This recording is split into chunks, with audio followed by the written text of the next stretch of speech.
Well, I suspect I probably need to start back knowing about the Navy a long time before I was qualified to even pursue it. For my father had been a trombone player and an assistant leader on a band at the USS St. Louis during World War I. And as a matter of fact, I still have the trombone that he bought from the first trombone of the Boston Symphony when they pulled in on the St. Louis to get some repairs in Boston, and he took lessons from that particular man. And it's a rare one because the Kahn Company produced that instrument primarily out of copper rather than the usual metals that are done in trombone. I talk about the trombone because I was involved from at an early age trying to play piano, and have never given up the field of music, although I've traded most of that off for a baton now, and that way I don't really need to know anything about music when I'm a conductor. So it's been a wonderful life. I had an experience when I was called up at the beginning of the Second War, and I enlisted as a seaman first class, and which was a high rank at that time. To come in anything above a boot was quite spectacular. And I was sent down to the Pasco Naval Air Station, and that station had been manned and led by officers from Sandpoint. And they brought them over, and they set up the whole air station down there at Pasco. And during that period of time, we had about a 23, 24-piece band that was playing for all the events that were there. And we had the get out of bed early in the morning, play for colors, and all of those wonderful grand opportunities that are provided to musicians. But I was there, and we were in constant contact because, as I understood it, if my recollection is right, I think that B.B. Smith came over from Sandpoint and organized that whole program that was there at Pasco. In any event, I wasn't high enough in rank to acquaint myself with the commanding officer very often. But we were selling bonds left and right, and the leader of the orchestra was from Seattle, a fellow by the name of Jackie Souters, who had been playing with his own band before he enlisted. He was also, as I understood it, working part-time with the Boeing Company as a mechanic. So he mechanicked in the day and he played for dancers at night, and he kind of took over the same program at Pasco. We went all over the Northwest selling bonds, war bonds for the building up of the structure that we had in the military during the war. And I was there for quite a while, and then we got the first waves from Tacoma coming in. And I was playing lead trombone with the band, and I spotted this very attractive young lady in a Navy uniform, and it turned out she was the first wave to enlist from Tacoma. And she mentioned that I should point out it was Tacoma because I guess they had a name for the people down where she was living. Her father was one of the head foremen for the Bentel company that had some of their provisions down in the Tacoma area. And so we really had a tie into the entire coast operation. And you're tantalizing me here with the picture of my beautiful wife, the first wave from Tacoma to come into the Navy. And so when she passed away, she contracted cancer, and when she passed away, we had 63 years together, which is a pretty good run. But we went all over the world.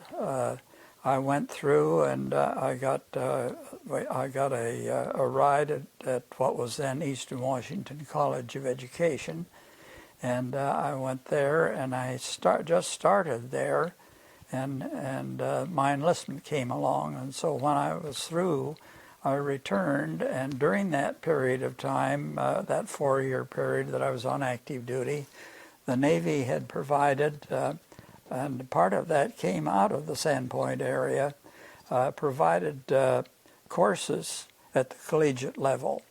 And that was being taken care of in order for many of us who were ambitious and wanted to get a college education.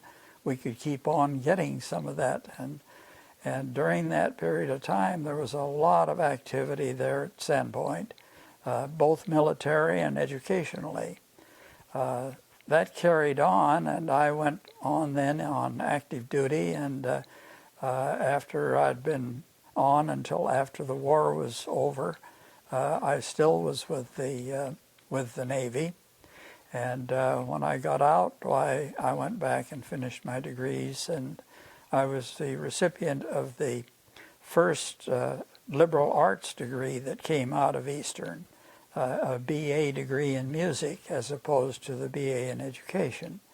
But being kind of a pig at heart, I had to get both of them, so they extended my pedigree a little bit, and I got the both of them.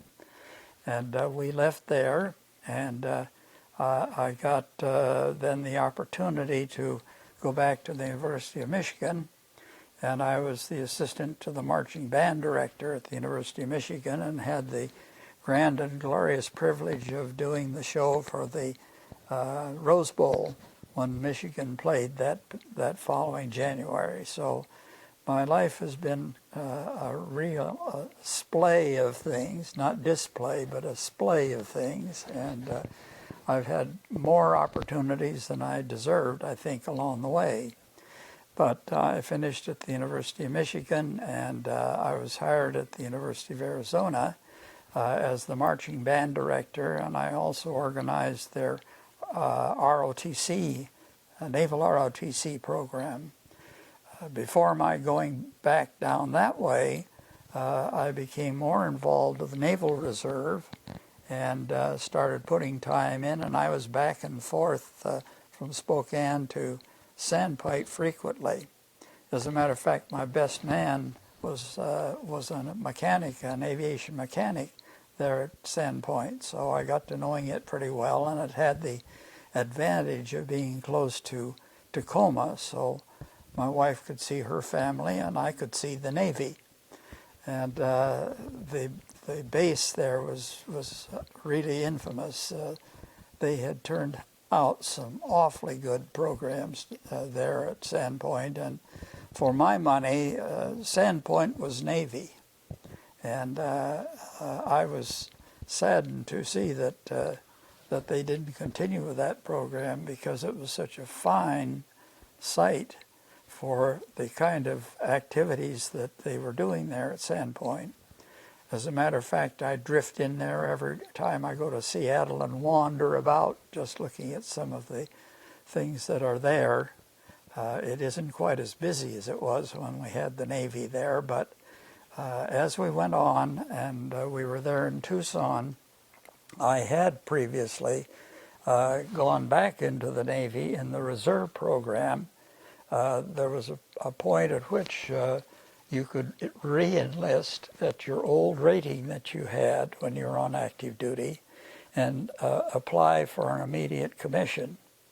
And not too long after I had made that application, I received notification that I was now an ensign in the United States Naval Reserve. And that started a brand new part of my history, and my delightful part of the history, because it gave me all kinds of opportunities, one of which was to bring my wife back to her home territory every time I went to a drill or something. So there was a lot of activity that I was involved in at Sandpoint, and I was, whether it was political or whether it was monetary or whatever it was, I was saddened to see that they diminutized that, and that is not 101% Navy anymore. I did go back and do go back there frequently because there was still some activity. And after having been in the reserve and gone through all of the ranks, I came home one afternoon, and my wife had just come from class when she was finishing her degree program at Arizona. And I said, I got the brown envelope. And she said, you got the brown envelope? What are you talking about? I said, the only brown envelope I ever brought home was when I was called back to active duty for Korea. But she said, well, what is it? And I said, well, just open it and read it. And she said, what's this flag officer board that they're talking about? And I said, well, I've been selected to the rank of Rear Admiral. And she said, whoa, that's wonderful. And then she leaned closely over to me next to my ear and she said, I think it's great, but we won't forget who's in charge, will we? And of course, we had, over our married period, we had lots of fun in that regard. On down the road, we went then back to Tucson, and I was approached by Eastern to come north and develop a School of Fine Arts and to serve as the dean of that administrative program.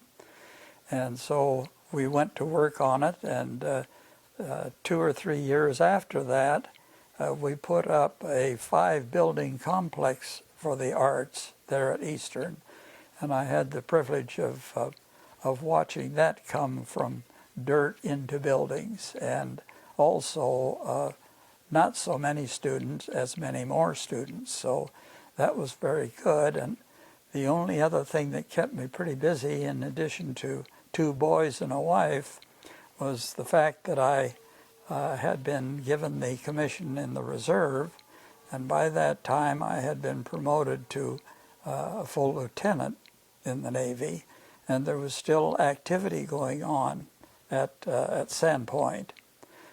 Shortly after, I was given command of one of the units, and I found myself coming even more frequently over to the beautiful area of Sandpoint and the surround. And so my first activities at the administrative level in the Navy, or in Naval Reserve at that time, had to do with my going frequently to the Sandpoint location.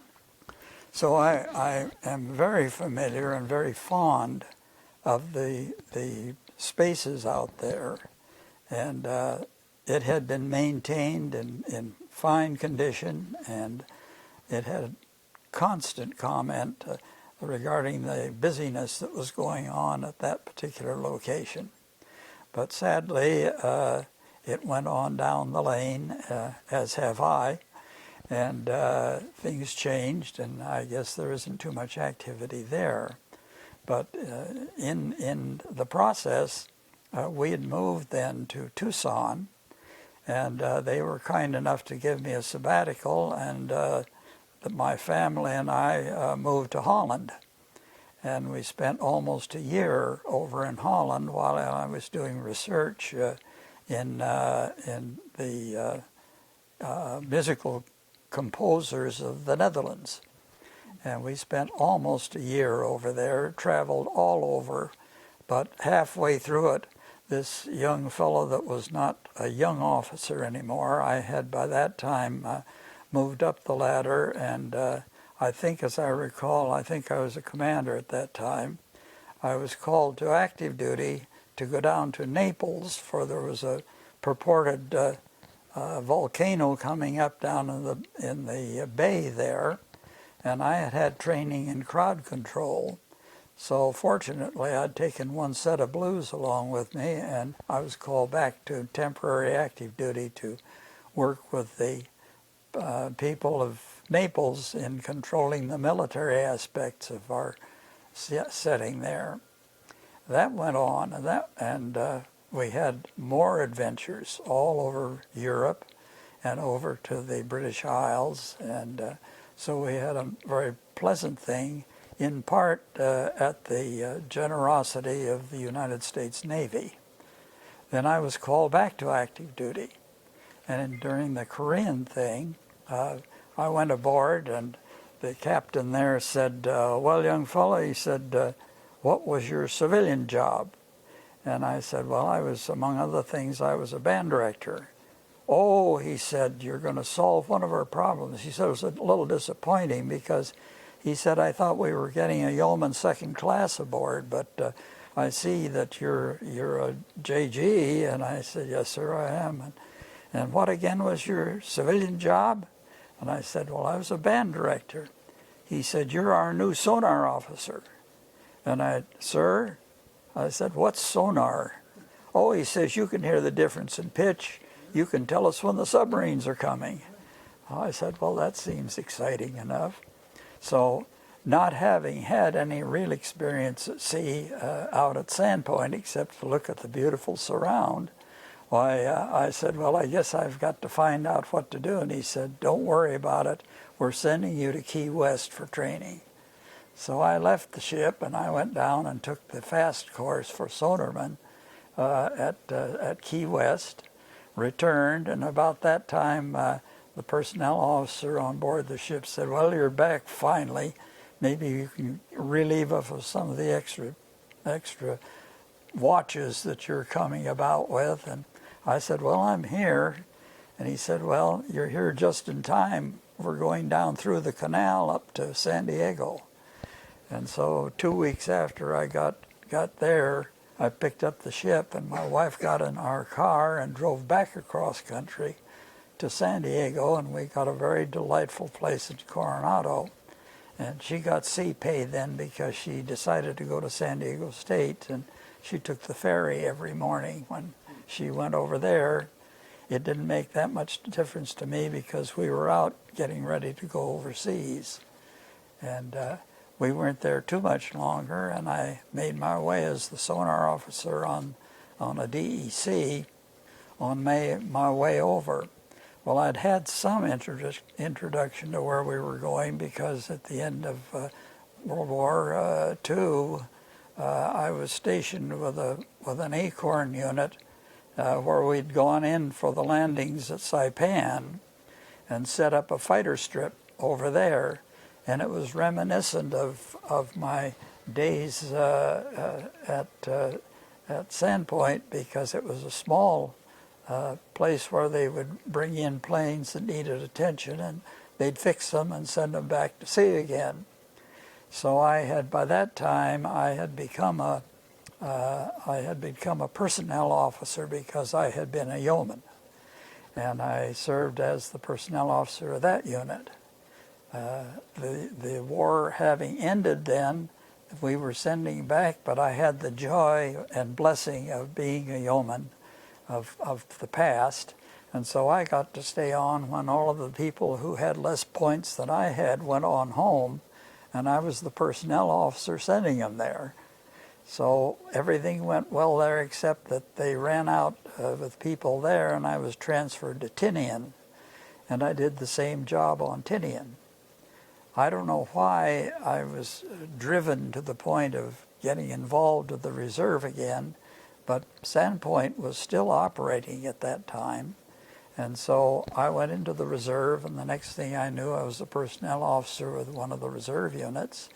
And I began taking the examinations, and I started on up the ladder and had the good fortune of being promoted along through on the ladder, and so by the time we went to Tucson and we left the beautiful Northwest, I had moved up to a commander level, and I got involved immediately there, and I managed to get one training duty up at the beautiful naval base up around Seattle.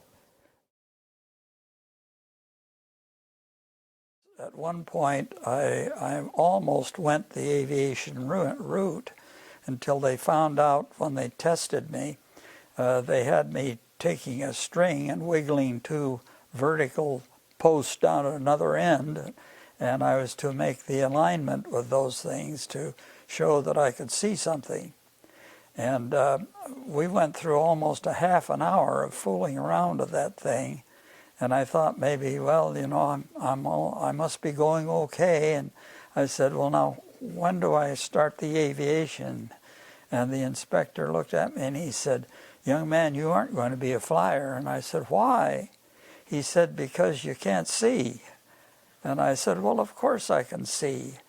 And he said, well, you're looking at two different lengths with two different eyes. And he said, your right eye doesn't see anything to speak of, and your left eye overworks in order to compensate for it. And he said, about the first time that you'd try to land on a carrier, he said, you'd be down in the drink swimming. And I said, well, isn't there anything I can do? And he said, yeah, go ahead and enlist in the Navy. And that's about the way that I got into the Navy, except that I had the invitation to be a musician in the Navy, and that seemed to appeal to me. But in all of that, except for the 2 or 3 years I was on the Freiburger as a sonar officer, I was involved in one way or another with aviation. And even in retirement, I've found that I'm back down now in California, and or wherever it is I am at the moment, and most of my days were spent with aviation. And we used to kid about some of them, and I'd say, well, I was with an aviation group, and I said we had good flying airplanes out of one of the stations up there. They called it Sandpoint. And I said we had SNJs and SNCs, and we got a few PBYs in later on, but by that time I had left that area. But they were flying out of there and repairing aviation, particularly because of the number of machinists out of the Boeing area and out of the surround that were living there and were also in the Naval Reserve. And so when we got back up, by that time I had taken command of one of the regions. We called it the Northwest region. And I had overseeing command of Washington, Oregon, Idaho, Northern California, Utah, and Alaska, and Montana. And this was my supervision area, except that I was on full-time at Eastern Washington University. So I was jumping the hoops pretty rapidly. As a matter of fact, for a while I had a telephone out of Sandpoint that went right into my office at Eastern. And I always gave my secretary the word about my departing. I'd be gone for 3 or 4 days to go hither and yon, some of which was Navy. And I said, don't take any calls on that line. Just tell them that I'm on active duty and you can reach me at Sandpoint. So Sandpoint, when I took over that region, became my headquarters. And we had fine facilities. It just was remarkable how well they had maintained the properties there and that the Navy had kept things working there. It was way long in my career in higher education. And I came up in 1962. I came up to Eastern as dean of the now forming fine arts program. And so any time that I was not in my office at Eastern, I was in my office at Sandpoint. Or I was in a Navy car driving not to Alaska, but driving to other parts of Montana and down to Utah and Northern California and Oregon and Idaho and any place else that they wanted me to go. And I came several times while I was there at Sandpoint. I came out to the islands and visited here. In all of that, I was still doing active duty in my training capacities. So Sandpoint was really more my home than my home that I had in Jeanne. And they kept me very, very busy. And fortunately, I had that sailor that I'd married many, many years ago, and she was fully understanding. As a matter of fact, she'd say, well, don't you have some duty over at Sandpoint this weekend? Well, no. And then I'd come home from the office and say, well, yes. And so I spent more time in Sandpoint, I think. I probably should have moved my baggage in, because I was there more often and didn't tell the president too often that. But I also did some recruiting for Eastern while I was out on the road with that. So it was a double threat situation as far as I was concerned. I think back over the number of years that I spent there for the Navy and with the Navy in that geographical location. And it was in full bore right up to the end. And I think even perhaps a little beyond the end. So I hope they don't change the purposes of that geographical area, because it worked well.